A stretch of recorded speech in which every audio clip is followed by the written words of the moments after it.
Greetings, ladies and gentlemen, it is I am the one and only Ray the Flying Squirrel here, and I am back for the likes of the Mexi Toys videos. And ladies and gentlemen, welcome back for some more of Let's Play of The Legend of Zelda Link's Awakening Remake for the Nintendo Switch. So, last time, we've essentially did manage to tackle through the next dungeon in this remake of The Legend of Zelda Link's Awakening. That's what appears to be Eagle's Tower. So, oh no, we actually did that dungeon pretty well, except that we did mess up at one point, but apart from those aside things though, we did indeed manage to able to take down the evil eagle, and in addition to that though, it's about the fact that we somehow claim ourselves the 7th instrument of Siren, and of course, not to mention though, we somehow got ourselves the mirror shield. So naturally speaking though, we can now able to reflect projectiles back at certain enemies or obstacles here and there. So everything else checks out there. So as you can tell, we've only got one more instrument left, so where that could be if you're probably wondering. Well, we'll talk more about that if we somehow get this video to it. So either way, and also as far as I'm aware, that we are basically almost done when it comes to collecting the last few bits of these Secret Seashells. So relatively speaking though, is about the fact that, well, today for this video actually, is about the fact that I was originally trying to able to actually tackle through the final dungeon in the game, but however though, I might actually going to be focusing on other things first. So relatively speaking, I just want to get these things done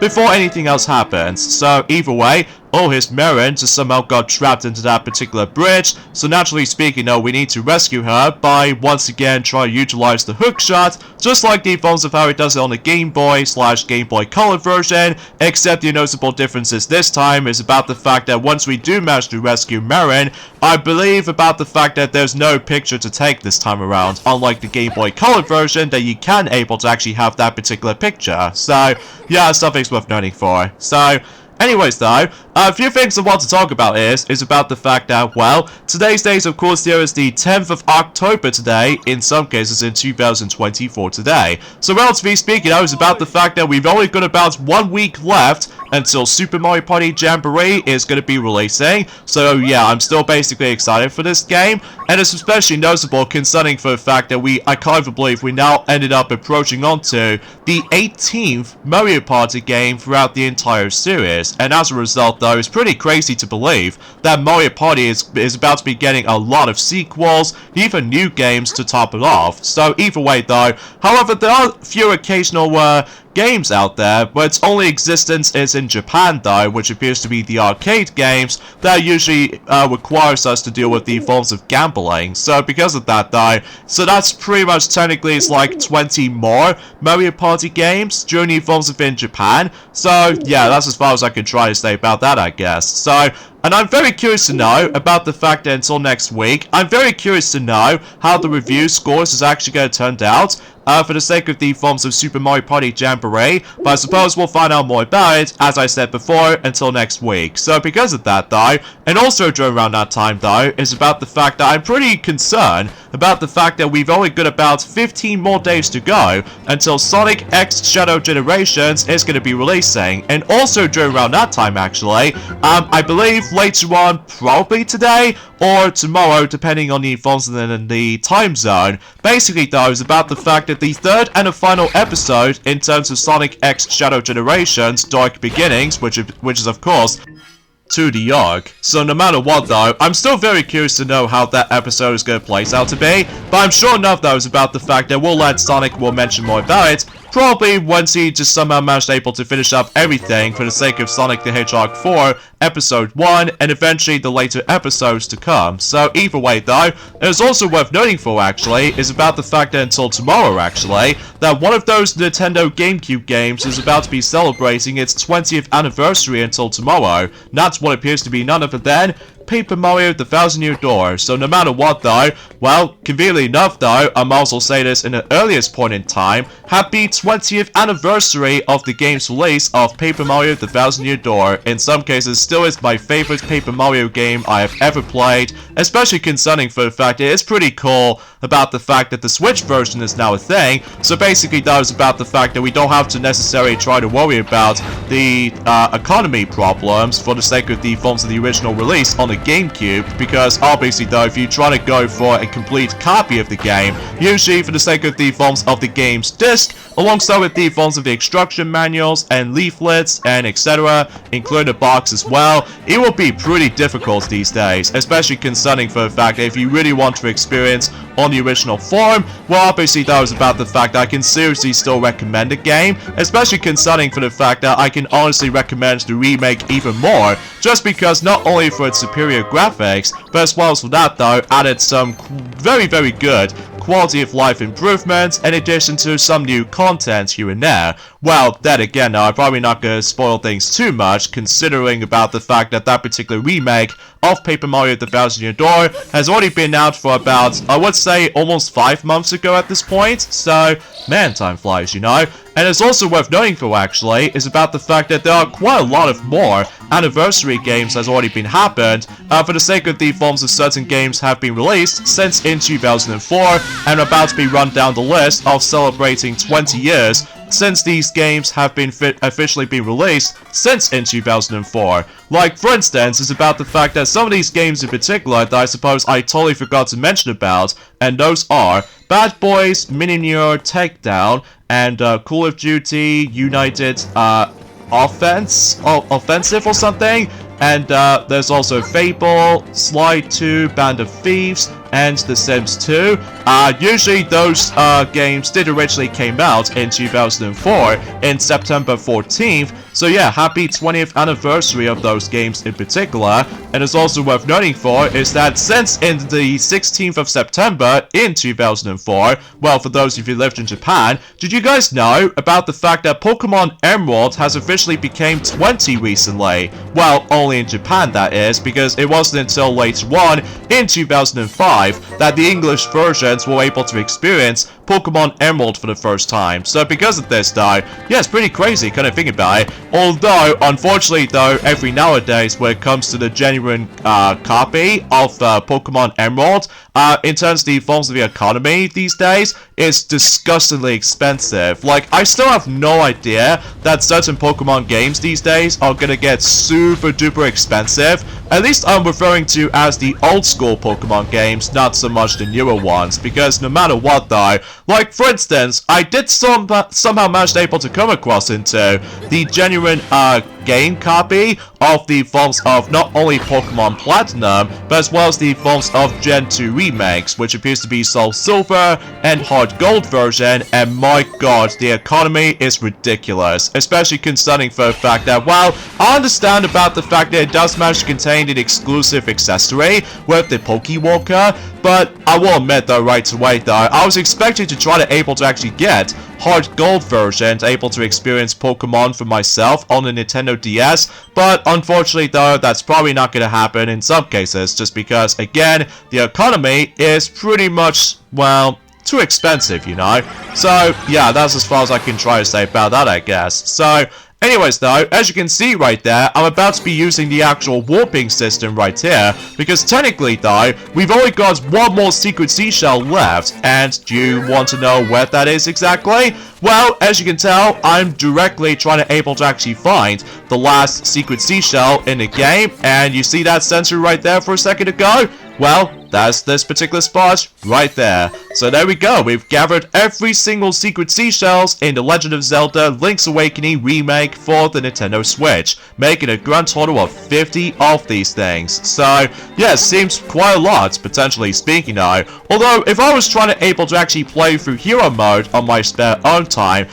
that I also do need to try to find 50 of those Secret Seashells, making a grand total of 100 of those Secret Seashells if you decide to do 2 playthroughs of this game, either on normal mode or hero mode, which is essentially the hard mode of the entire game. So as a result though, we'll explain more about the forms of hero mode during at some point in a later progressioning in this particular game right here. So anyway, let's go ahead and fill up the entire gauge of the actual Seashell Mansion. And as a result though, we get ourselves a nifty special message, as you can see. and as far as I'm aware, it will actually gives us the final reward if we somehow collect all 50 of those secret seashells. It doesn't really matter what playthrough you're going to, like as I said before, on normal or hero mode, but that's besides the point. So either way, so yeah, that's all he has to say about this particular secret final message right here. Oh, some more rubies. That's actually pretty swell. And what's inside in this particular gift box after getting every single secret seashells? A Chamber Stone.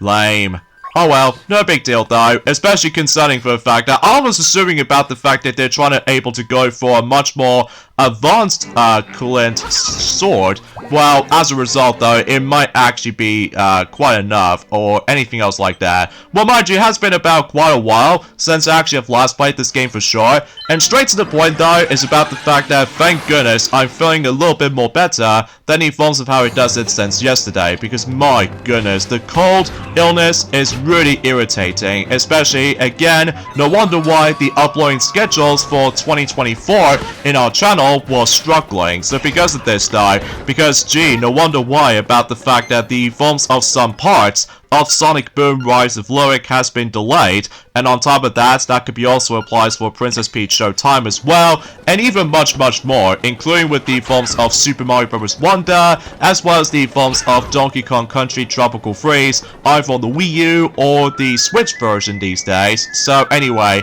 let's go and use the third song to able to revive this little thing right there, and this pretty much leads us to the next boss in the game, or should I say the sub-boss actually, because, well, straight to the point though, similar to the forms of how it does in the original version of the game, including the Game Boy Color re-release, basically though is about the fact that we have to take down this guy, and you have to simply just use the bombs on the first part of the fight, because obviously though he's all like covered in rocks and stuff like that. So as a result though, you have to wait until when he gets all dizzy, as soon as you're able to actually smack into any of those sides of the walls, and then as soon as you keep on utilizing bombs with this guy, and no, I don't want to able to use the third song again, because I just somehow accidentally got my finger slipped, or should I say my thumb slipped. So either way though, so basically though, just try to place the bomb right at this thing for a grand total of 3 times, if I'm assuming so. Now once you've done so, the true face actually shows up, and basically it's now your chance to able to actually use the sword to able to actually just, you know, deal the amount of damage to this guy. So now once you're able to actually finish him off though, I'm pretty sure this will pretty much lead us to the final dungeon in the game basically, which appears to be none other than Total Rock, not to be confused as Total Rock from the Link to the Past. So including with the forms of, I would classify for saying that could be also applies for A Link Between Worlds for the 3DS, I'm pretty sure anyway. So thankfully though, since we did somehow managed to able to deal with this boss fight right here, basically though we able to receive the fairy. So yeah, that's actually pretty awesome at the same time. So now we've actually done with that, and now we can able to actually access to the final dungeon in the game, which is of course Total Rock, but I'll save that for later during at some point until probably until next week, if depending on the forms of how the actual structure of the year itself actually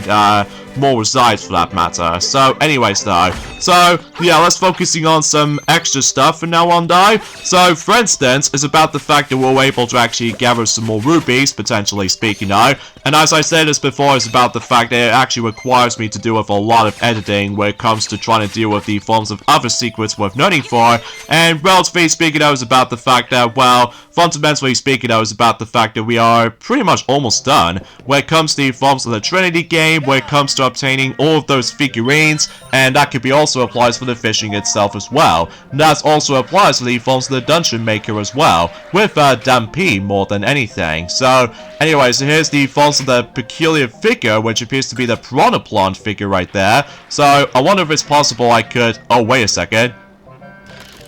Oh, did I somehow get him? Oh my god.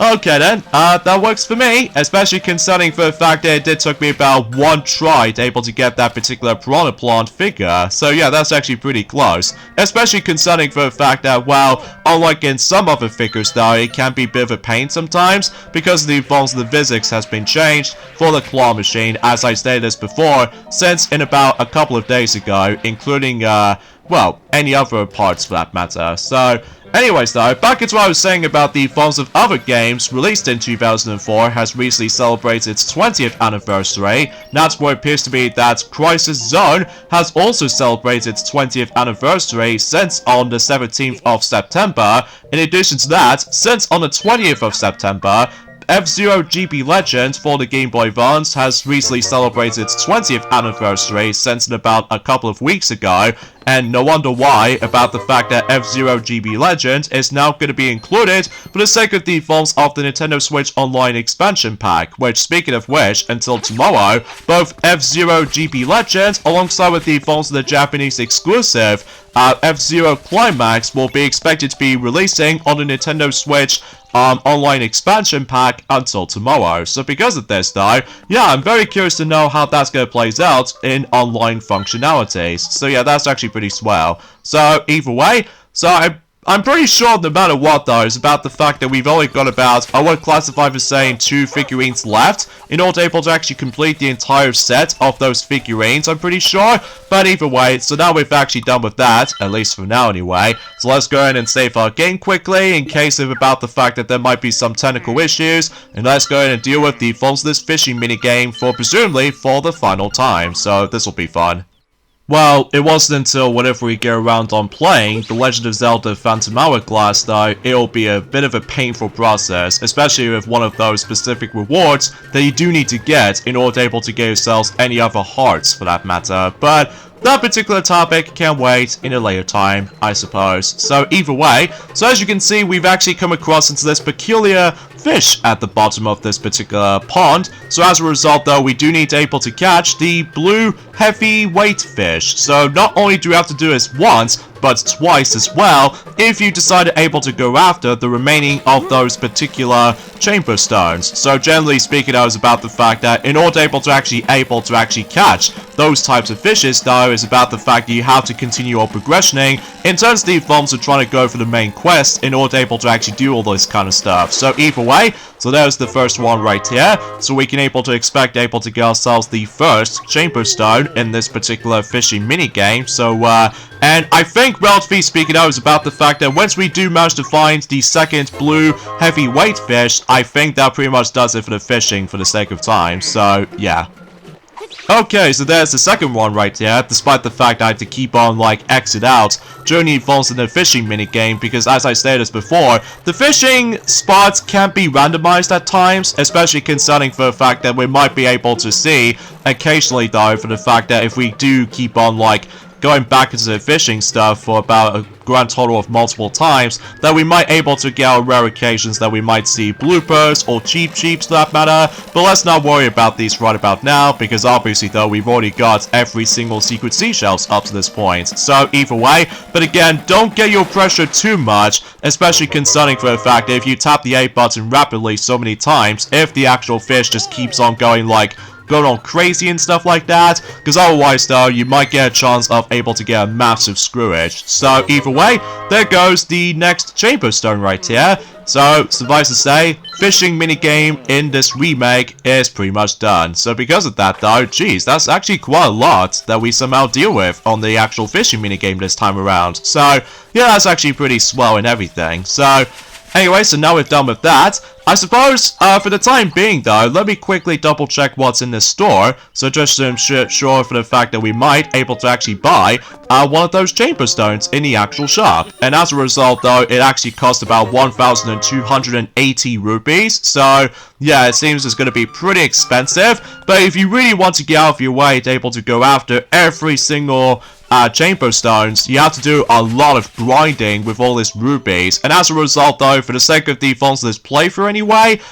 in terms of trying to go after the remaining chamber stones, I don't think it's going to happen, mainly because it is a bit grind heavy, but it's also worth noting for us about the fact that technically we've already accomplished certain requirements when it comes to getting certain chamber stones during the evolves within other challenges recently, like for instance with the fishing minigame, in addition to the evolves of this rapid river race, and there's also to the point where the fact that we actually got 2 of those chamber stones in a seashell mansion segment, and there's also with the evolves of the other stuff you know as well. So either way,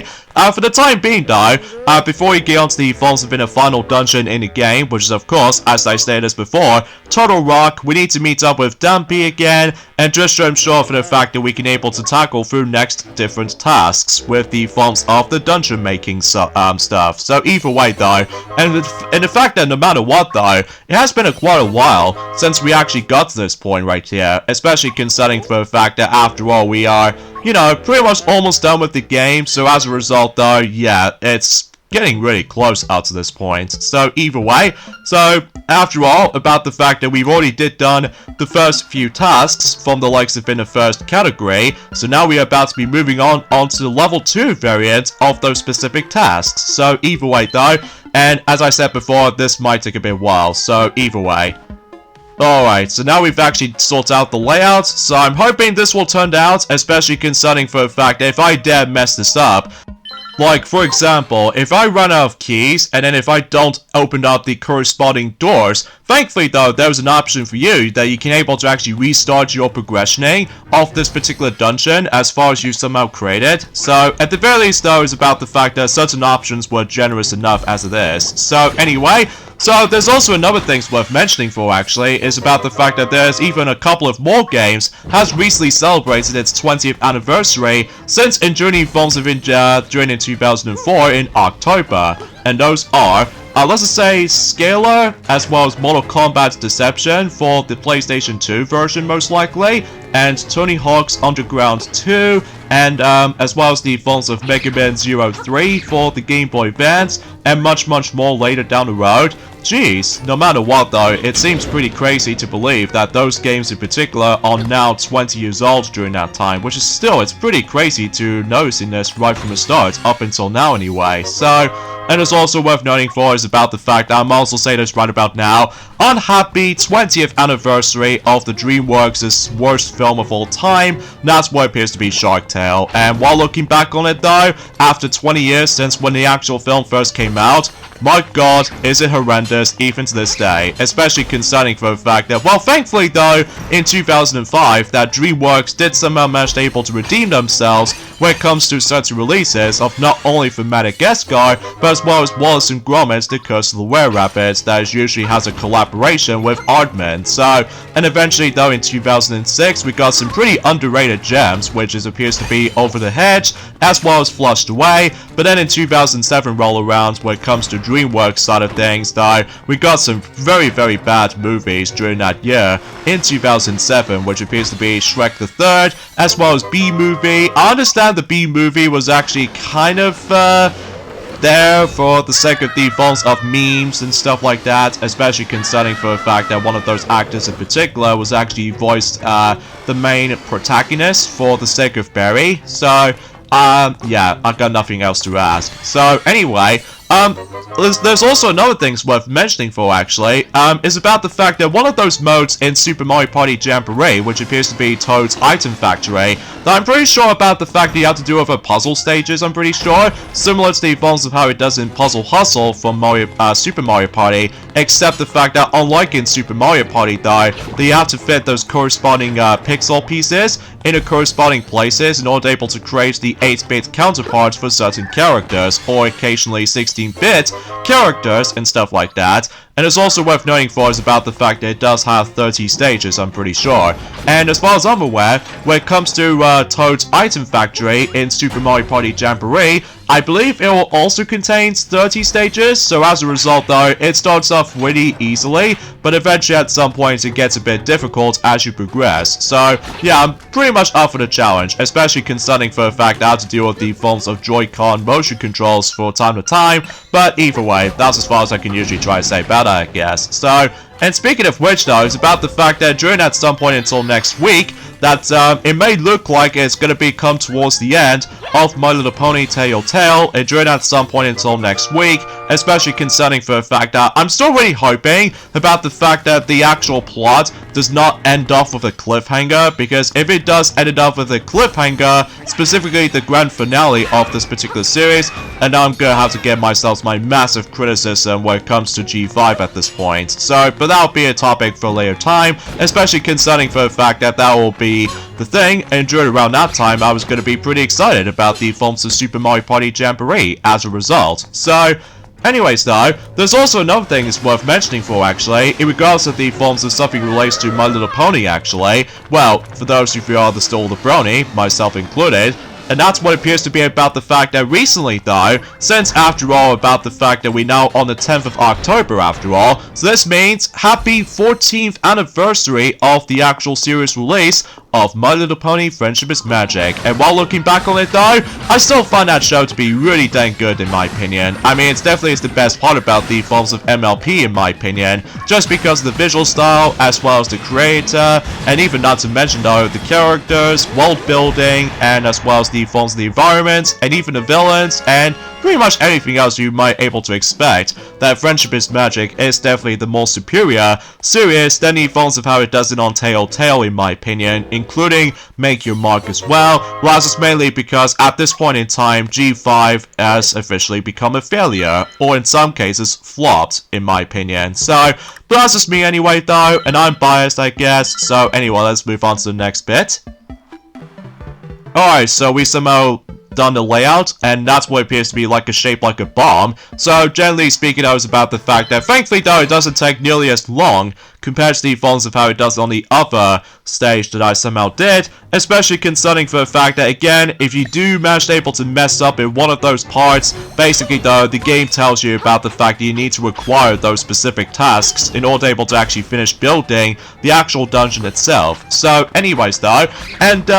as far as I'm aware though, is about the fact that there's also another thing worth mentioning for, is that apparently though, that Minecraft is about to be getting the Transformers DLC, which as a result though, to be a part of the actual partnership with Hasbro. So, I mean, relatively speaking, that seems kind of cool, right? And also I found it very interesting when it comes to something relates to My Little Pony actually. Well, I'm still a brony of course, and that's what appears to be about the fact that out of nowhere, I've seen this very cool mod recently, which appears to be based off of Mario Kart DS, and that's what appears to be about the fact that they're about to be receiving Pony Kart DS, which appears to be the My Little Pony mod of Mario Kart DS, and I will say, I'm very impressed about that particular mod. I mean, I haven't experienced this particular mod yet, but I'm very curious to check it out at some point in the future, especially, again, I'm still the brony, of course. So, anyways though, as far as I'm aware though, the actual description did tells us about the fact that the mod will contain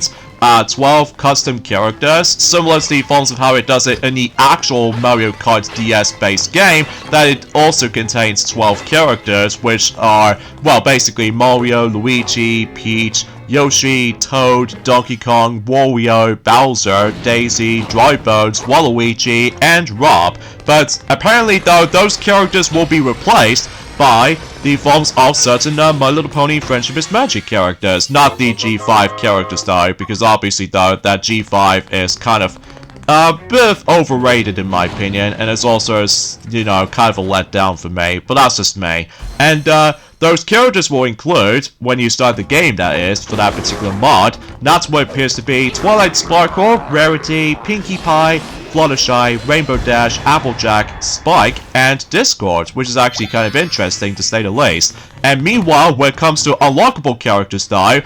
we might able to see Derpy, Starlight Glimmer, Trixie, and DJ Pone 3, or Vinyl Scratcher, for those of you who really want to prefer the alternative name for that particular character. What I thought was a little bit cooler is about the fact that certain voice clips are directly ripped right out of the forms of the actual series itself, Friendship is Magic, which I think is actually pretty awesome. So,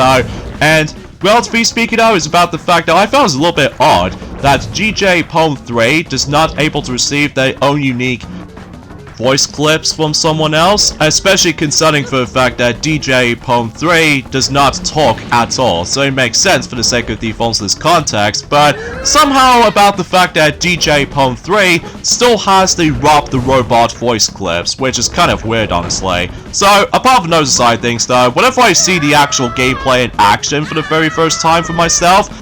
that I'm gonna say I'm still very, very impressed of how that mod actually plays out to be, especially concerning of how it's made and all that stuff. So I'm very curious to know about the fact that if I dare manage able to try that mod out until eventually at some point in the future, that I'm definitely going to be excited able to play that particular mod for myself. And what I thought was a little bit interesting is that unlike the actual Mario Kart DS game, that basically though is about the fact I'm pretty sure that Pony Kart DS does not include mission mode. So I'm guessing it's probably because no matter what though, just trying to able to replace certain boss characters into the My Little Pony themed characters is actually a lot more tricky to emulate. So I guess that makes it pretty obvious for the sake of the technical term. So either way, so yeah, that's all I can really say about that, I guess. So anyway, there's also another thing that's worth mentioning for actually. Thank heavens for this, especially concerning for the fact you know about the fact that what the actual TV series is called Velma, that is actually a lot more controversial these days.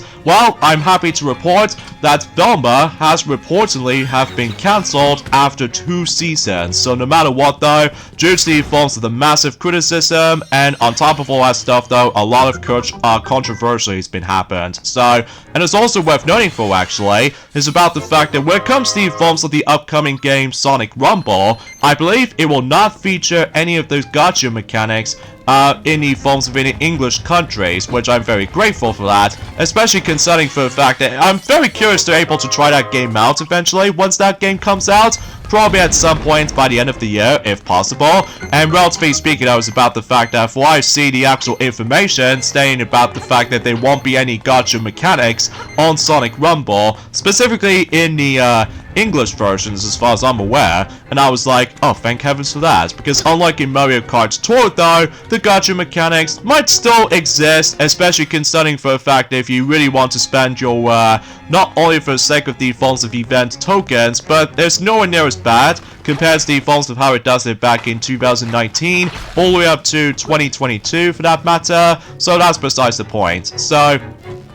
and as far as I'm aware, the reason why about the fact that Sonic Rumble will not feature the gacha mechanic in the forms of any English version aside from Japan, well, I'm pretty sure the Japanese version will still contain the gacha mechanics, I'm pretty sure. It's most likely due to their unpopularity in overseas. So I suppose that makes the question for that particular part worth noting for. And unfortunately though, there's also another thing I will have to admit to though right away though, that we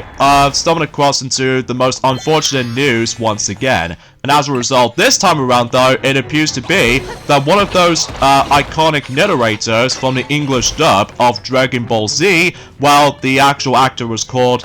Doc Harris, unfortunately though, he passed away, which as a result though, he was about I would say 76 years old, and yeah, it is pretty sad indeed. Like, it is, you know, it's going to be pretty sad times when it comes to the forms of the Dragon Ball fans out there, which is especially noticeable concerning for the fact that certain familiar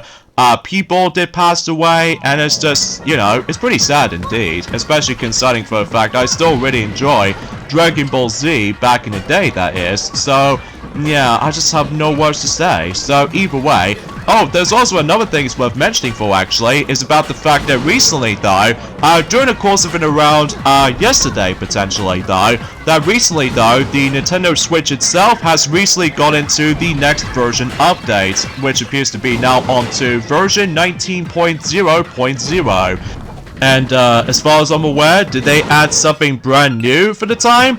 Well, no, because obviously though, it did mentions about the false this brief description, and the date stated this: general system stability improvements to enhance the user's experience, and that's it. So, as a result, we are still no luck when it comes to able to actually have folders, as far as I'm aware, because because I know for a fact that back in the day, that a lot of Switch fans are so desperate for folders, applications, or anything else like that to make everything else a lot more organized, but as a result though, that's probably not going to be the case, unfortunately. So either way, so yeah, that pretty much does it for this particular task right here. Now I suppose I could probably do one more for now on, so just to ensure for the fact that hopefully though we will definitely guaranteed able to actually go into the final dungeon at some point until next week, as I said before. Alright, so I've pretty much done the layout, even though, as you can tell, that we didn't fill up the entire space as far as I'm aware, because let me tell you, doing the forms of trying to fill up the entire dungeon was actually going to take us a much longer process, so I'm actually going to be doing this in the quickest way imaginable. So no matter what though, is about the fact that when it comes to the forms of the heart containers, as far as I'm aware, that I'm pretty sure about the fact that we've already got about 2 more pieces of hearts left, and as far as I'm aware, we've only got about, technically, 2 heart containers left. And the reason why I say this is because, well, again, it's probably best if we save that particular topic and join at some point in a later time. So for now on though, let's just go ahead and focusing on the next task right here, and so much so for the fact that it is a very oddly shaped indeed, although relatively speaking, I was about the fact that every time whenever I do the actual specific tasks of the dungeon maker, sometimes though I like to add in different bosses just to see more bosses on screen, so just to ensure for the fact I just want to see some more variety, as you can tell. So either way,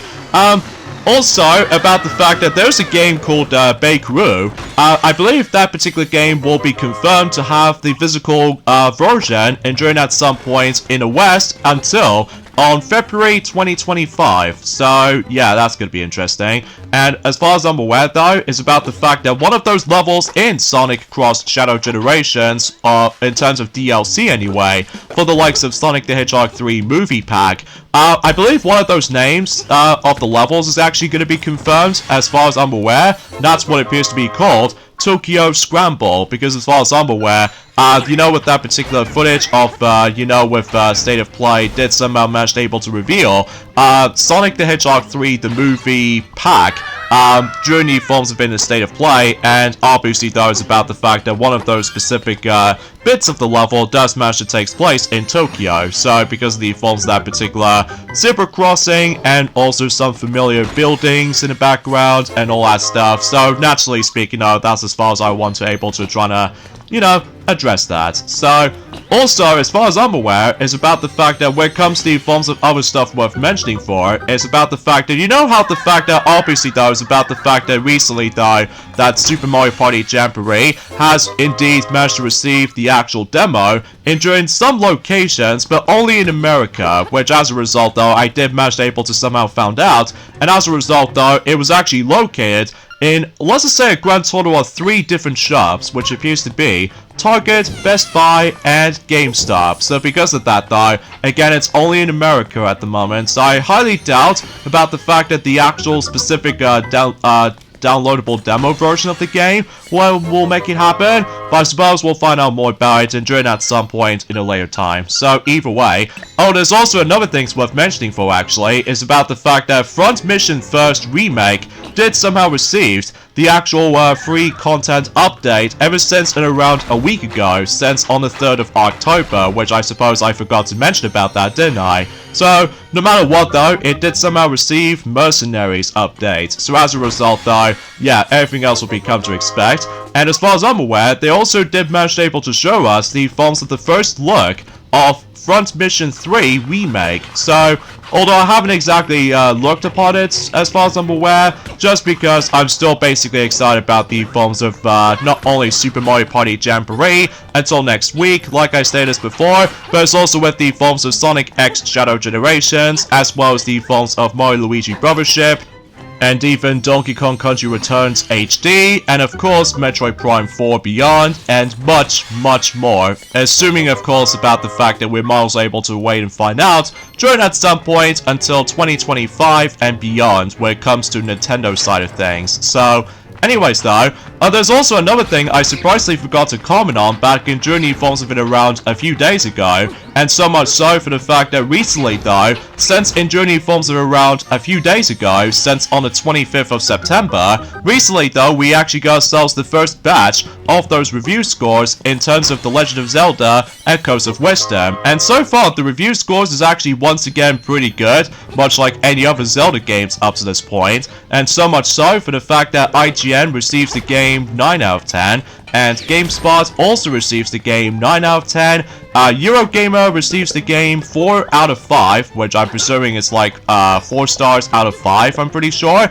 And Game Reactor receives the game an 8 out of 10, and Metro receives the game an 8 out of 10. So yeah, pretty good. Although some people complain about the fact that the frame rate, much like defaults of how it does it in The Legend of Zelda Link's Awakening Remake, did manage able to suffer the forms of some very poor frame rates at times, especially if you really want to go for other areas to explore and all that stuff, which as a result though, because again, Grezzo is once again going to be a part of the forms of the actual development, much like the forms of how it does it in this game as we are playing through right now, in addition to the forms of, you know, The Legend of Zelda Ocarina of Time 3D, as well as Majora's Mask 3D, and even with the original Luigi's Mansion, well, specifically the remake on the 3DS, but that's besides the point. And what I can tell about the fact that the actual frame rate was actually pretty smoothly sometimes in Echoes of Wisdom, because usually it did say on the actual article that they did say about the fact that when it comes to the forms of the actual frame rate and technical parts here and there, like for instance though, is about the fact that they use the same tech and techniques as Zelda Link's Awakening Remake, as I said this before, and frame rate issues with Link's Awakening are also in that particular Echoes of Wisdom game, because the forms of that familiar art style and all that stuff. And usually when it comes to frame rates though, what I've also realized is about the fact that it actually bounces between 60 and 30 frames per second as you play. This is likely due to a resilience on a double buffer vertical sync or something like that. And even the world is larger and more seamless, so Switch struggles. And as far as I'm aware, it could be a memory bandwidth or CPU issue, and it's also to the point where frame rate issues triggered by moving through the world, and overworld areas and certain large bosses encounters or large boss encounters often has 30 frames with pockets coming up to 60 frames per second. And Dungeons, luckily though, usually runs for about 60 frames per second, luckily though, and also about the fact that the image quality is very similar to Link's Awakening Remake, as you know, and Zelda Echoes of Wisdom resolution typically ranges from 972p to 1080p when indoors, or in some cases when it's docked, and usually when it comes to forms of resolution outdoors can be dropped to 720p. So as a result though, yeah, there's nothing else I could really add that, I guess. So now I suppose there's technically the final thing I want to mention about is that once we get to the forms of on the 18th of October, there's another game is about to be celebrating its 30th anniversary since in 1994, in that day anyway, and that's what appears to be none other than Sonic & Knuckles, which we'll talk more about that during at some point once we get around on the forms of on the 18th of October, if possible. So either way, chances are there's about the fact that there's going to be a lot of anniversary stuff we'll like to point things out when it comes to, well, you know what I mean. So as you can see right there, since we somehow managed to come across into this familiar boss we might able to actually fight against, and that's what appears to be an evil eagle once again, and so much so for the fact that you still need to able to require the hook shot in order to able to make your way to the actual boss fight itself. So just to ensure for the fact that, well, obviously that was about the fact that, well, again, it has been a while since we actually you know, play this game from time to time, just because, you know, still busy playing through Echoes of Wisdom, especially concerning for the fact that I still need to get some bit of practice for a bit, just in case I do need April to try to get used to with the mechanics and all that stuff, but I still managed to enjoy the game for what it is, especially considering for the fact that, again, it is so nice about the fact that both Princess Peach and Princess Zelda have managed able to deserve their own game. So as a result though, whilst the Philips CDI games does not count, because obviously though, those games are pretty terrible all things considered, even with the Zelda Philips CDI games as a result. So either way, so as a result though, yeah, it may look like we've only got one task left, and I'll save that until for later time, and we've also unlocked the level 3 tasks. So yeah, nothing else I can really say about that, I guess, and I do apologize for that particular tongue twist in the end, folks. I do apologize for that. So with that being said, folks, is that we get endings of this point right here. So join me next time for more of Let's Play of The Legend of Zelda Link's Awakening Remake for the Nintendo Switch. Is that we're going on to the final dungeon in the game and receive the final instrument of Sirens, which appears to be taking place in Turtle Rock. So I'll see you guys until next Tuesday. Later, fellas.